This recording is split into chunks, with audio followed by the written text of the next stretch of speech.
Doctor वैद्य और doctor Manish, इस देश में कैंसर ये एक बीमारी का नाम नहीं है, एक दहशत का नाम है।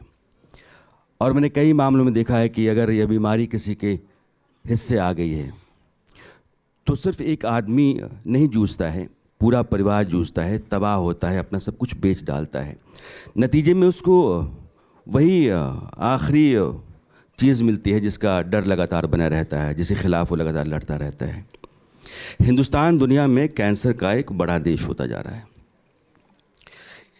आप चूंकि दोनों लोग एक्सपर्ट्स हैं, डॉक्टर वैद्य, भारत में कैंसर कितना बड़ा खतरा है?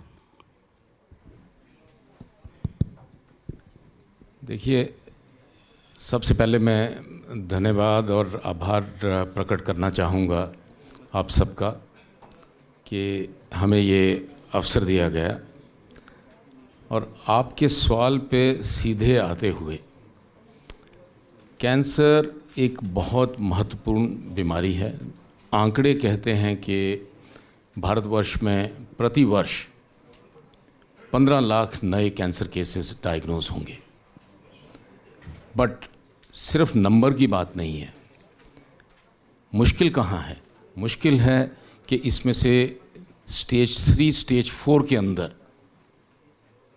अधिकतर केसेस होंगे, 2/3, 3/4, जिससे हमारा क्योर रेट एकदम से गिर जाता है, लॉन्ग टर्म सर्वाइवल कम हो जाता है, क्वालिटी ऑफ लाइफ, और जैसे आपने कहा कि पूरा परिवार उसमें धकेला जाता है। एंड बहुत सारी पब्लिकेशंस अब ये कह रही हैं कि जो डेवलपिंग कंट्रीज़ लाइक अस, जिनके रिसोर्सेज कम हैं, आउट ऑफ पॉकेट जहाँ पे ज़्यादा खर्चा है, cancer is driving families into poverty. मैं एक बहुत महत्वपूर्ण आंकड़ा शेयर करना चाहूँगा। ब्रिटिश इंडिया में सिर्फ एक हेल्थ सर्वे हुआ था 1931, और टॉप 10 डिजीज़ में कैंसर कहीं नहीं था। और बड़ी स्वाभाविक बात है, उस समय इन्फेक्शियस डिजीज़ जो थी वो ज़्यादा ऊपर थी। बट 1931 से लेके आज के टाइम में, ये 80-90 साल में क्या हुआ है, कैंसर क्यों ऊपर गया है, इस पे चर्चा बहुत लंबी है। बट आज के टाइम में बहुत एक महत्वपूर्ण बीमारी है और सीरियस है, एक एपिडेमिक की शेप लेने वाला है। डॉक्टर मनीष, डॉक्टर वैद्य के मुताबिक जब डायग्नोज होता है कैंसर तो 3rd या 4th स्टेज में पेशेंट होता है। ये इनिशियल स्टेज में डायग्नोज करने की क्या व्यवस्था नहीं है, या कैंसर इस तरह के सिम्टम्स नहीं देता है, वो जब पता चलता है तो फिर 3rd, 4th स्टेज आ जाता है? सिम्टम्स क्या हैं और 1st, 2nd स्टेज में डायग्नोज क्यों नहीं हो पाता है? सो प्रॉब्लम इज़, कैंसर को कोई एक सिम्टम नहीं है और सिम्टम्स बड़े ओवरलैपिंग है। अगर हम बात करें, अगर हेडेक है, सिर में दर्द हो रहा है, तो हो सकता है कि आई साइड वीक हो सकता है माइग्रेन हो सकता है स्ट्रेस हेडेक हो सकता है ब्रेन ट्यूमर। तो क्या हम सभी हेडेक्स को MRI करने बैठ जाएं? So there is no one symptom. But I think जो एक मैसेज है वो ये है कि अपने किसी भी क्रॉनिक सिम्टम को इग्नोर ना किया जाए। अगर कोई भी ऐसा सिम्टम है जो लंबे सिरे तक चल रहा है और ठीक नहीं हो रहा है और इनिशियल जांच पड़ताल में आपको उसके बारे में कुछ खास नहीं समझ में आ रहा है, तो हायर जांच कराकर उसको देखना चाहिए। बाकी सिम्टम्स तो बहुत सारे हैं।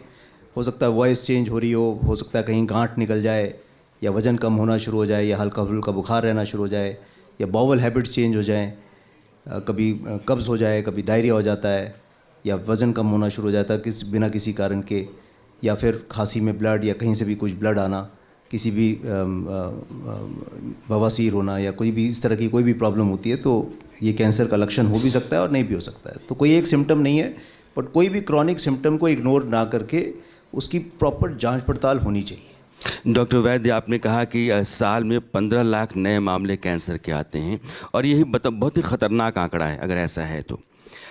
और ये वो मामले हैं जो डायग्नोज हो रहे हैं जी। कारण क्या है? कैंसर को प्रिवेंट करने के लिए हिंदुस्तान के एक आम आदमी को अपनी ज़िंदगी में क्या क्या ऐसा करना चाहिए कि ना हो, लेकिन होता है तो किन कारणों से होता है? देखिए, कुछ कारण मेडिकल साइंस जानती है, और उनमें से प्रमुख मैं कहूँगा कारण तंबाकू है। और ऑडियंस की तरफ मैं देखते हुए ये कहूँगा, कोई टोबैको सेफ टोबैको नहीं बना है, तो मत जाइए लुभाने वाली एड्स के ऊपर। माइल्ड, सॉफ्ट, ये सब बातें लुभाने की हैं।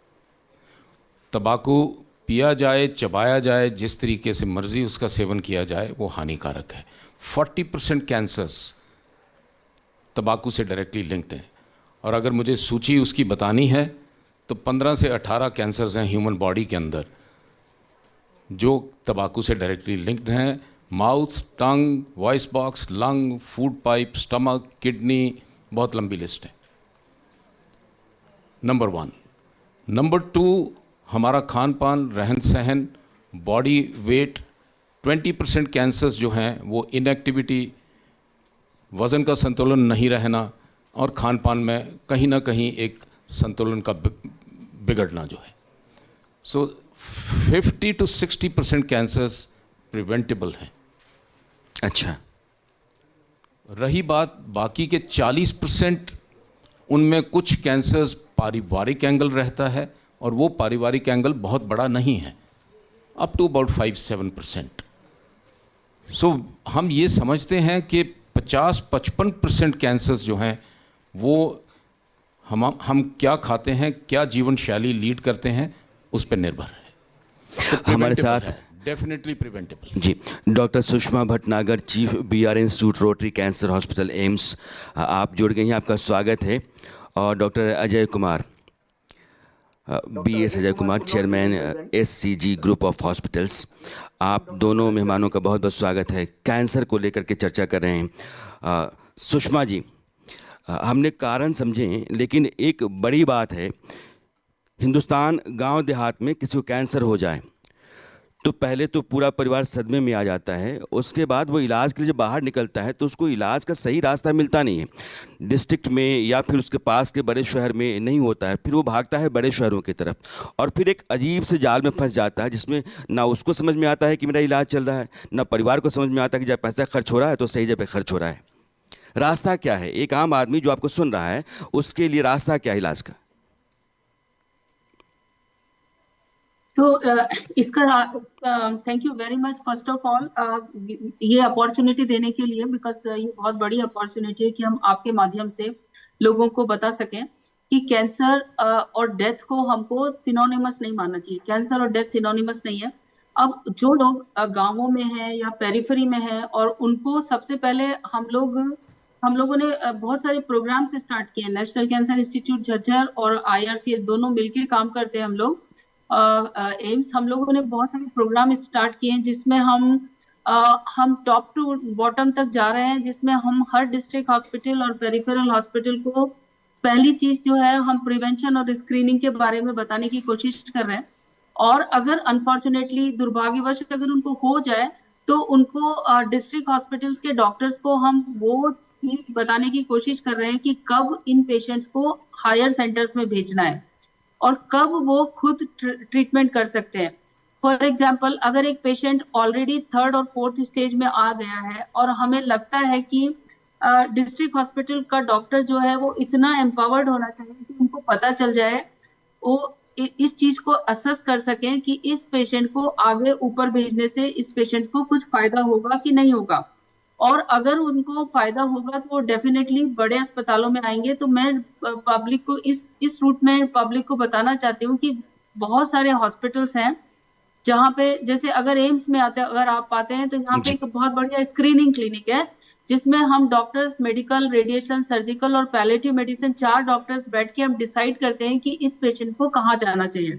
और फिर हम उनको रियलिस्टिक होप देते हैं और ऑनेस्ट इंफॉर्मेशन देते हैं कि डिजीज का स्टेटस क्या है और कितना क्योर पॉसिबल है। और अगर क्योर पॉसिबल नहीं है तो हम पूरी उनको अच्छी तरीके से समझा के केयर की पूरी गारंटी लेते हैं कि हम केयर करेंगे और लास्ट तक केयर करेंगे। और केयर के लिए जो हमने for care means like care कैसे करना है, लाइक सिम्टम होते हैं, बिकॉज अगर क्योर नहीं पॉसिबल है तो बहुत सारे सिम्टम्स होते हैं। जैसे दर्द बहुत कॉमन है, दर्द है, सांस में तकलीफ हो रही है, तो उसके लिए हमने पेरिफेरी में डिस्ट्रिक्ट डॉक्टर्स को ट्रेन किया है। उसके लिए हर डिस्ट्रिक्ट के डॉक्टर्स को ministry of health and family welfare का एक प्रोग्राम है जिसमें NPPC प्रोग्राम बोलते जिसमें हम डिस्ट्रिक्ट डॉक्टर्स को ट्रेन कर रहे हैं कि किस तरीके से उन पेशेंट्स को वहीं पे पेन मैनेजमेंट और सिम्टम मैनेजमेंट दिया जाए और वहीं पे उनको अच्छी तरीके से ऑनेस्ट इंफॉर्मेशन और रियलिस्टिक होप देके उनकी केयर वहीं की जाए, जी। जिससे एक गरीब आदमी मैं अननेसेसरी। डॉक्टर सुषमा आपके पास आ रहा हूं।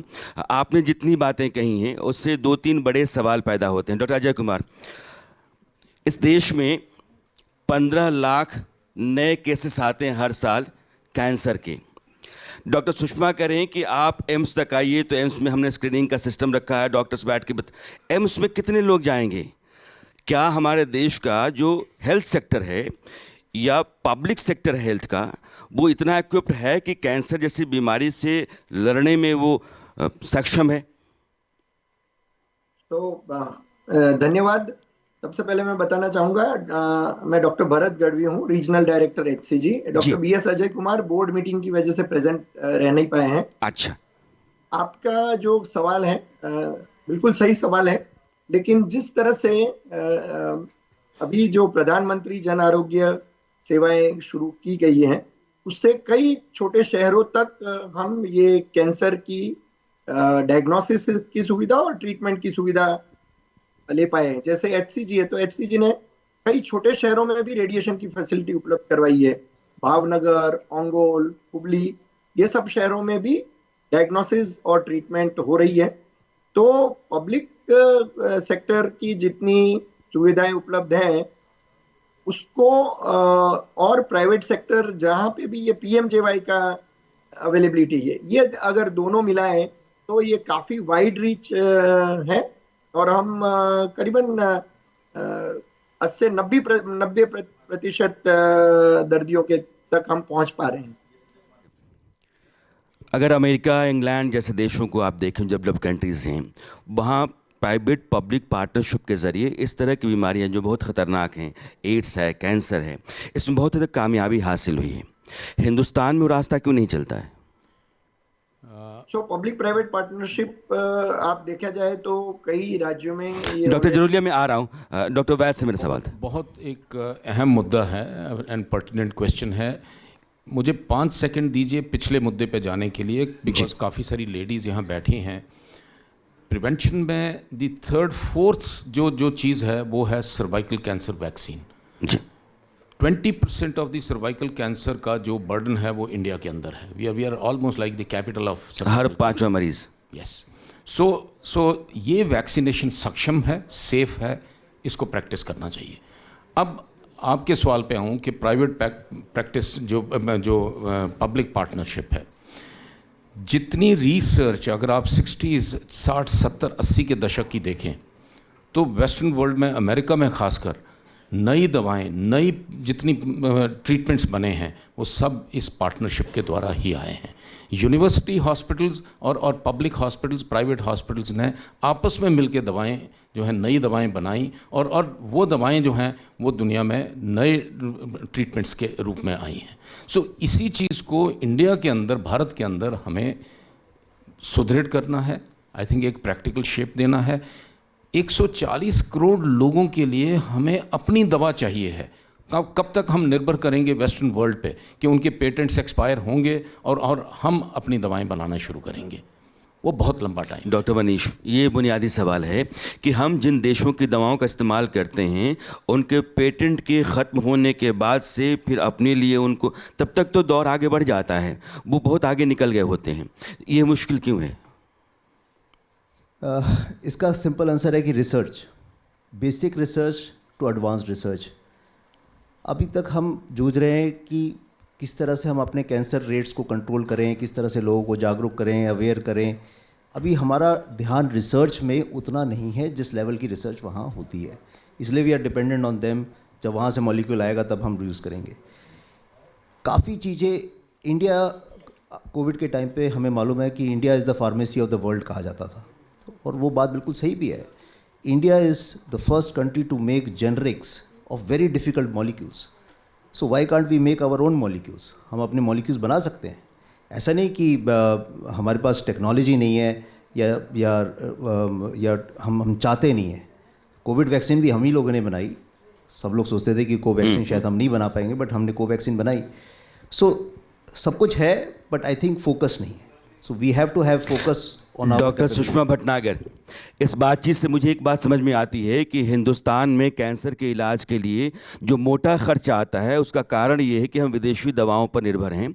अगर वो दवाएं हमारे यहाँ बनना शुरू हो जाएं, रास्ता हम अपना तैयार कर लें, तो ये खर्चा जो है मुझे लगता है कि 1/10 या 1/4 हो सकता है।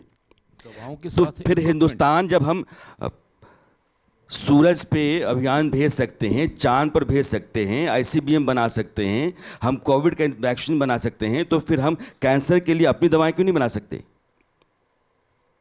बहुत ही पर्टिनेंट सवाल है। कैंसर की अपनी दवाएं काफी हद तक बनना शुरू हो गई हैं और अभी इस वाली गवर्नमेंट के साथ में काफी दवाइयां काफी सस्ती दामों पर भी मिल रही हैं मरीजों को।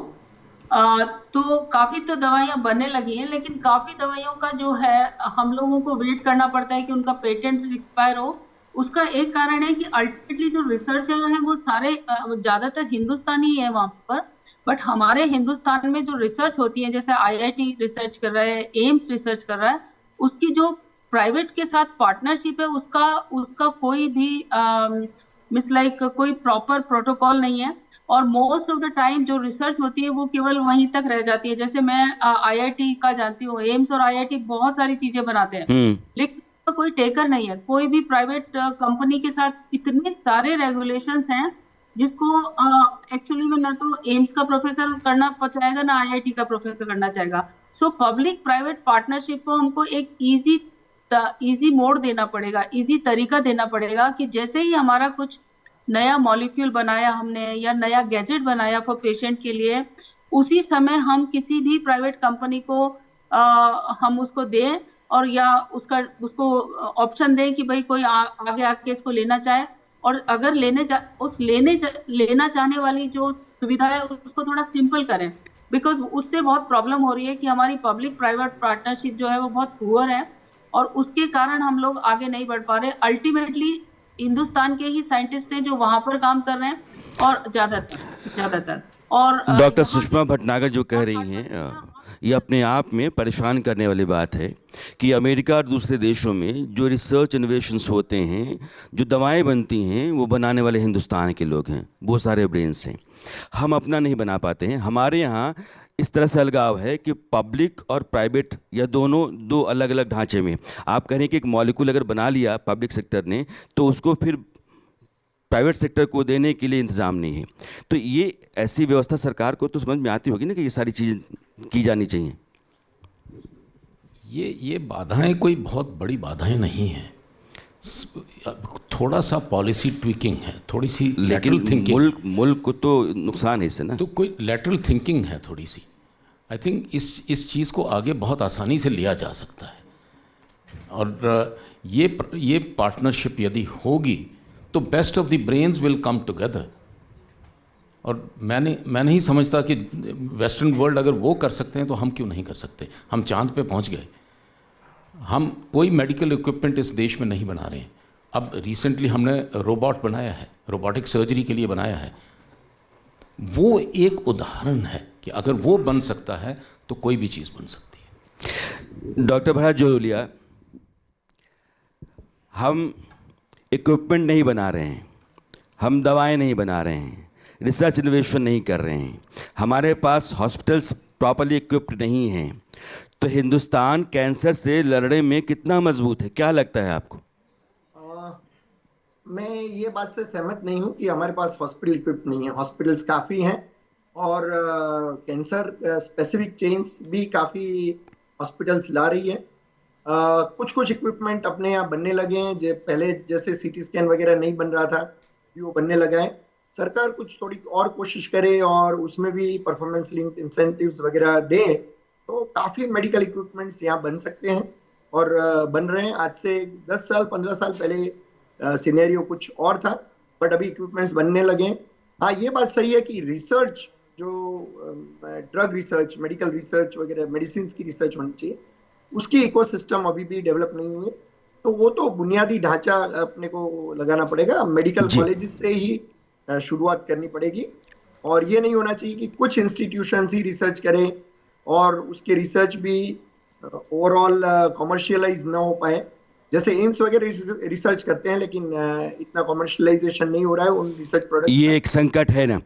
हाँ, डेफिनेटली है इसको। कैंसर जितना सरकार- बड़ा खतरा हिंदुस्तान के लिए है, उस लिहाज से रिसर्च, इनोवेशंस, इक्विपमेंट्स, ड्रग्स और हॉस्पिटल्स उस तरीके से तैयार किए जाएं, ये बहुत बड़ी ज़रूरत है। और देश के सामने आप लोगों से बात करने के बाद मुझे लगता है कि ये बहुत बड़ी चुनौती भी अपने आप में है।